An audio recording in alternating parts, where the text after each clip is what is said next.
Oke, shalom, selamat pagi semuanya. Kita bersyukur, berterima kasih pada Tuhan. Kalau pagi hari ini kita boleh bangun lagi dengan tubuh yang diberkati, dengan kekuatan kesehatan yang baru yang datang daripada Tuhan. Kita bersyukur buat kasih karunia Tuhan. Kita bersyukur buat kemurahan Tuhan yang Tuhan nyatakan dalam hidup kita. Suatu biarlah sepanjang umur hidup kita mau terus memuji Tuhan, kita mau terus bermazmur bagi nama Tuhan. Kita mau meninggikan, mengagungkan, dan memuliakan nama Tuhan selama-lamanya.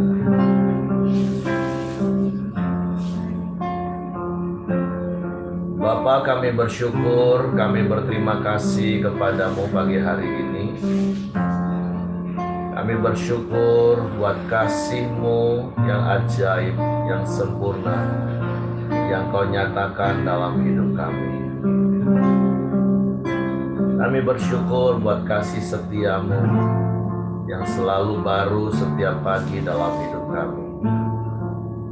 Kami bersyukur, kami berterima kasih buat semua yang terbaik yang Kau berikan dalam hidup kami.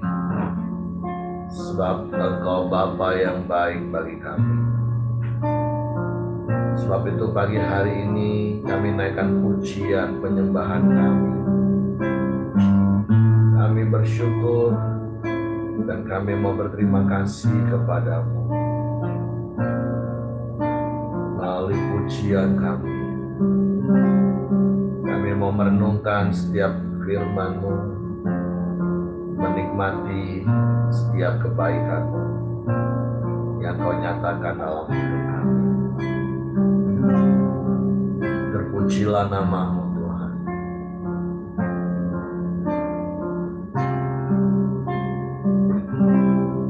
Ya Tuhanku, aku hendak bernyanyi bagimu selama aku hidup. Ya Allahku, aku hendak bermazmur bagimu selagi ku ada. Sekali katakan, ya Tuhanku, ya Tuhanku, aku hendak bernyanyi bagimu selama aku hidup. Ya Allahku, aku hendak bermazmur bagimu selagi ku ada.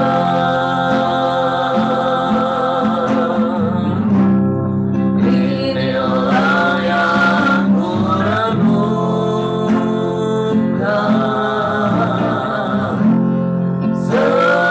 setiap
yang kami renungkan. Haleluya.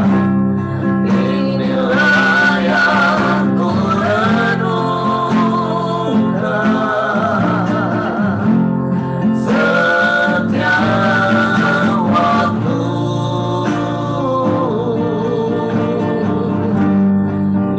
yang puja dan pengagungan kepadamu.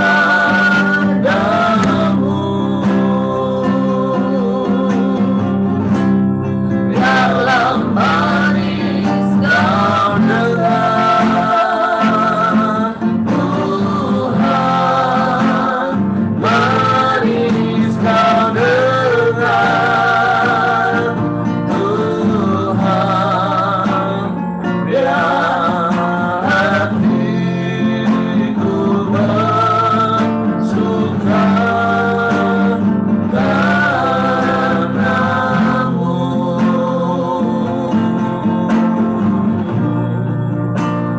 Biar hatiku bersuka, biar hatiku, biar hatiku bersuka, biar hatiku, biar hatiku bersuka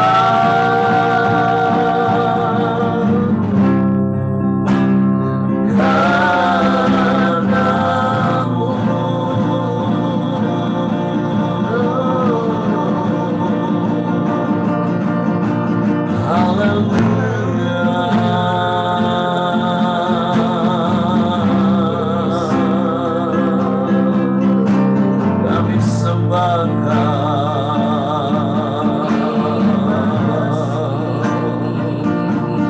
biar hati kami bersuka karena Tuhan.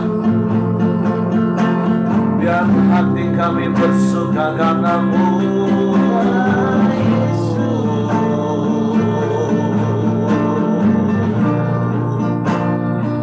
waktu kami mau puji Engkau, kami mau sembah Engkau, kami mau tinggikan nama-Mu, kami mau agungkan.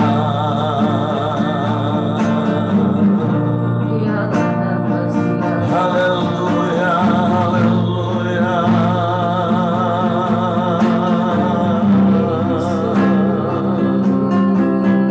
Haleluya.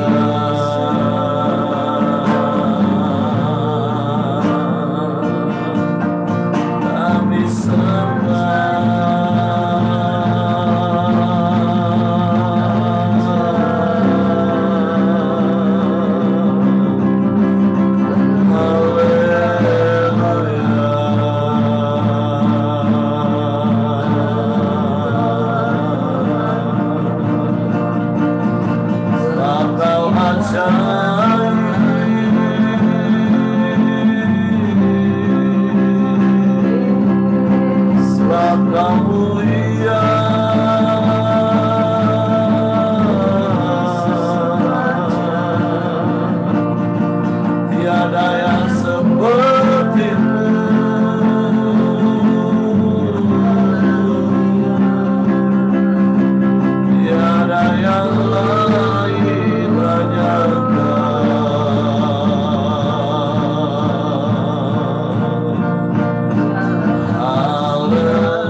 namamu,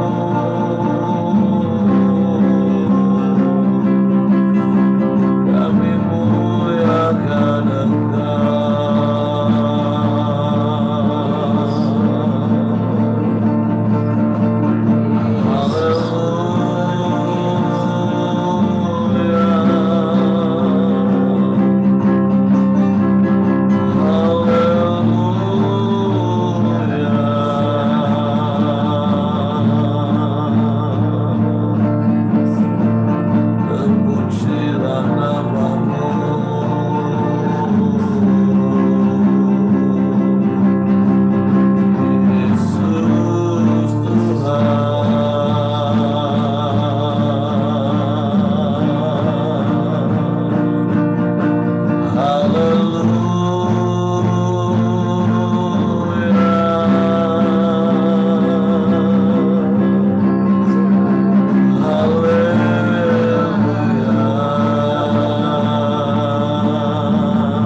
rancangan-Mu yang ajaib, rancangan-Mu yang sempurna, yang Kau nyatakan dalam hidup kami, Tuhan. Sebab itu kami mau bersyukur kepada-Mu pagi hari ini. Banyak yang Kau perbuat di dalam hidupku,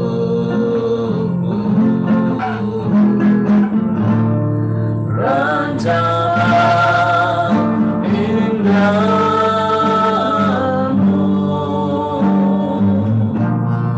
terjadi di hidupku. Bapa yang mengasihi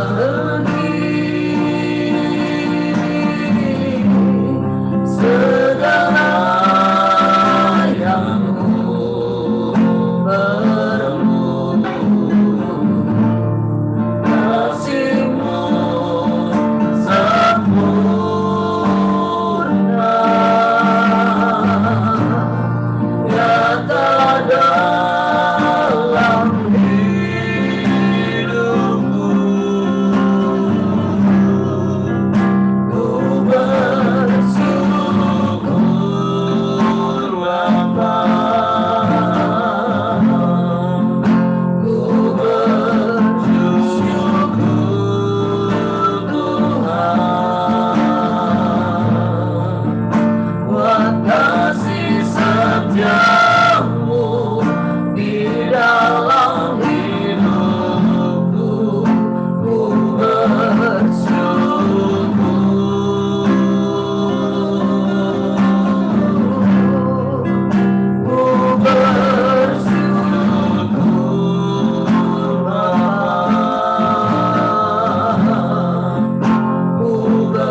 bersyukur kepadamu pagi hari ini Bapa, karena Engkau Bapa yang mengerti akan hidup kami. Engkau Bapa yang menyediakan semua yang terbaik bagi kami. Rancangan-Mu sempurna dalam hidup kami. Kasih-Mu ajaib berlimpah dalam hidup kami. Kami bersyukur, kami berterima kasih kepadamu. Sebab Engkau baik, Engkau sungguh baik, Engkau sangat baik. Dan tidak ada Allah lain selain Engkau. Sebab itu kami bersyukur dan kami bangga punya Allah yang seperti ini. Dan biarlah sepanjang umur hidup kami memuliakan nama-Mu, kami memuji Engkau, kami bermazmur bagi Engkau. Bukan hanya melalui mulut bibir kami, tapi melalui setiap tindakan dan perbuatan kami. Hidup sesuai dengan firman-Mu, seturut dengan kehendak-Mu. Sebab kami bersyukur pagi hari ini kami mengawali hari kami lagi yang baru, dengan diberkati dengan firman-Mu. Kami membuka hati kami. Roh Kudus, tolong kami untuk mengerti, untuk kami memahami firman, sehingga kami melakukan, karena kami percaya. Kami sambut firman-Mu pagi hari ini, di dalam nama Yesus Tuhan. Haleluya, haleluya, haleluya. Amin. Oke, silakan Pak Yosi ada? Silakan. Shalom, selamat pagi Bapak Ibu. Shalom pagi. Ya, perikop kita pada pagi hari ini yaitu diambil dari 1 Korintus pasalnya yang ke-14. Ya, ayat ini cukup panjang juga. Ya, jadi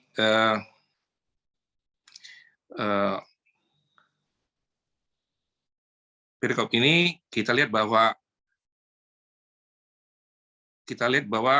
jemaat di Korintus ini adalah jemaat yang cukup maju, karena mereka tinggal di daerah yang kota yang besar, kota metropolitan. Ya, tentunya kehidupan mereka secara peradaban ini lebih maju, ya. Serta kita lihat bahwa banyak sekali dari anggota jemaat yang memiliki karunia-karunia, ya, maupun talenta-talenta, ya. Nah, sehingga dalam tata ibadah mereka menggunakan berbagai karunia-karunia yang dimiliki ini atau talenta-talenta ini, tapi ada kecenderungan bahwa mereka menggunakan karunia-karunia yang dimiliki ini ya untuk saling pamer, ya. Jadi coba kalau kita baca dari 1 Korintus pasalnya yang ke-14 ayat yang pertama sampai ayat yang kelima, ya, sama-sama saya bacakan. Sekali lagi tentang karunia roh. Kejarlah kasih karunia itu dan usahakanlah dirimu memperoleh karunia-karunia roh, terutama karunia untuk bernubuat. Siapa yang berkata-kata dengan bahasa roh, tidak berkata-kata kepada manusia, tetapi kepada Allah. Sebab tidak ada seorang pun yang mengerti bahasanya. Oleh roh ia mengucap hal-hal yang rahasia. Tetapi siapa yang bernubuat, ia berkata-kata kepada manusia, ia membangun, menasihati, dan menghibur. Siapa yang berkata-kata dengan bahasa roh, ia membangun dirinya sendiri. Tetapi siapa yang bernubuat, ia membangun jemaat. Jadi Rasul Paulus ini membandingkan, ya, karunia bahasa roh dengan karunia bernubuat. Ya, jadi mengapa ini ditekankan oleh Paulus? Ya, rupanya memang ada kecenderungan dari beberapa jemaat di Korintus, ya. Jadi mereka seperti terlalu berlebihan, ya, atau kehilangan kendali ketika mereka menggunakan karunia yang mereka miliki itu dalam sebuah tata ibadah ya, kalau kita lihat ya. Nah, tetapi ada 3 prinsip ya, kalau kita lihat di sini, yaitu prinsip dasar yang seharusnya mengatur di dalam hubungan antara jemaat dan dalam sebuah pertemuan umum di gereja, yaitu bahwa pertama itu sifatnya harus membangun ya. Yang kedua dikatakan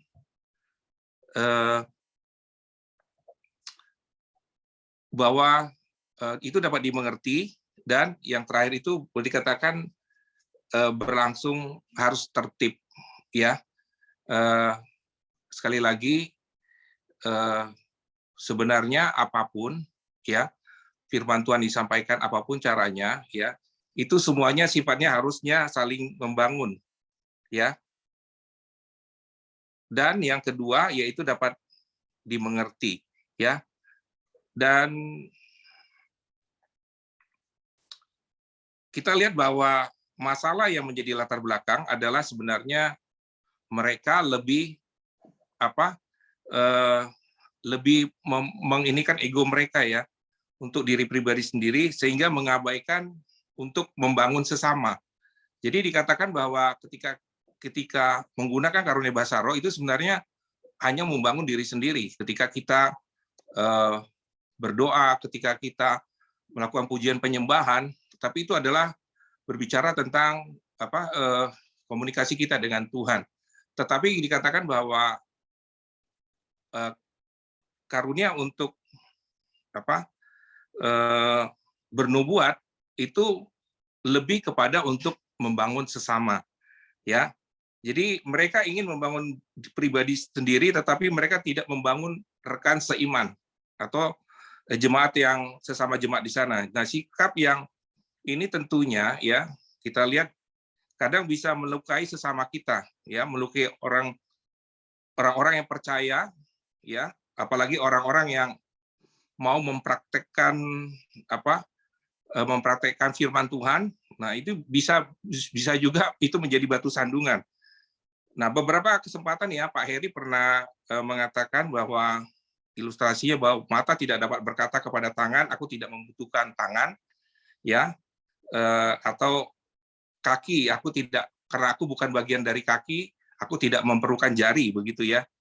Nah, tadi dikatakan juga, bagaimana dengan jika salah satu bagian dari tubuh kita yang kurang penting, ya, dalam tanda kutip misalkan anus, ya, ketika dia bilang, sudahlah, karena aku bagian dari bagian tubuh yang paling kecil, aku hari ini istirahat dulu kan, ya kan, kalau 1 jam 2 jam ya mungkin nggak masalah, ya, udah masuk setengah hari kepala udah mulai pusing, ya kan, apalagi kalau udah 1 hari, udah gelisah, nggak karu-karuan ya. Nah, demikian juga tadi dikatakan ilustrasinya bahwa jika salah satu anggota tubuh kita lemah, itu akan mempengaruhi anggota tubuhnya yang lain, ya.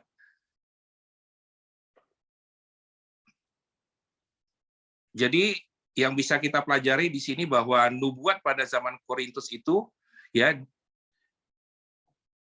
sebenarnya mempunyai kesamaan ya dengan nubuat yang kalau bicarakan nubuat itu sebenarnya lebih kepada menyampaikan firman Tuhan kalau pengertian saya ya. Jadi nubuat pada zaman Paulus menuliskan surat Korintus itu harusnya mempunyai kesamaan dengan firman Tuhan yang kita sampaikan pada saat ini, yaitu harus sifatnya membangun. Ya. Karena apa? Karena dibilang tadi bahwa nubuat itu berbicara kepada manusia, sedangkan bahasa roh itu berbicara kepada Allah. Jadi Paulus dalam bagian ini menjelaskan bahwa dia memberikan nilai yang lebih tinggi dari karunia nubuat daripada bahasa roh. Ya, dengan membandingkan kedua karunia tersebut, karunia nubuat adalah yang terbaik ya pada zaman Paulus, yaitu menuliskan surat karena memberikan semangat. Ya, dikatakan nubuat itu bisa memberi kita semangat, ya, memberikan hikmat kepada siapa? Kepada orang yang mendengarkannya. Jadi sesuatu yang sangat dibutuhkan oleh sesama anak Tuhan, sesama jemaat yang dilayani. Jadi sebenarnya Paulus pada waktu itu takut kalau bahasa roh itu bisa berlebihan di dalam gereja, ya, akan membuat orang yang belum kenal di gereja, akan membuat orang yang belum kenal Tuhan. Dikatakan nanti kalau di ayat yang ke-6 sampai ayatnya yang perikop yang terakhir dikatakan kalau orang yang belum mengenal Tuhan melihat kita terlalu berlebihan menggunakan bahasa yang tidak dimengerti oleh orang lain, dikatakan bahwa orang Kristen itu seperti orang gila, ya, seperti orang gila. Nah, sebenarnya juga pada hari Pentakosta, ya, di mana kita tahu dalam sejarahnya orang percaya itu memuji pekerjaan Tuhan yang luar biasa. Nah, tapi pada saat itu sebenarnya Petrus juga mengkhotbahkan Injil dalam bahasa yang dapat dimengerti, ya, yang dipahami oleh semua pendengarnya. Jadi orang yang berbicara dalam bahasa roh itu berbicara kepada Tuhan, misalkan dalam pujian dan penyembahan, tetapi orang percaya yang bernubuat membagikan firman kepada gereja, ya, tentunya akan membantu mereka mendengarkan untuk bertumbuh dalam firman, ya, yang sifatnya itu membangun jemaat. Ya, terus yang kedua, nubuat membangun, ya, dan bahasa roh membangun secara individu. Jadi nubuat ini membangun sesama umat, ya, membangun orang banyak, ya, tetapi bahasa roh itu hanya sifatnya individu, ya. Jadi sama yang tadi yang disampaikan bahwa Paulus tidak menyangkut penggunaan bahasa roh secara individu, tetapi menempatkan nilai yang lebih besar karunia nubuat dalam membangun gereja. Ya, jadi sekali lagi bernubuat itu lebih berharga daripada orang yang berkata-kata dalam bahasa roh. Ya, kalau kita baca nanti dikatakan bahwa kecuali, ya, ada orang yang bisa menafsirkannya. Ya, jadi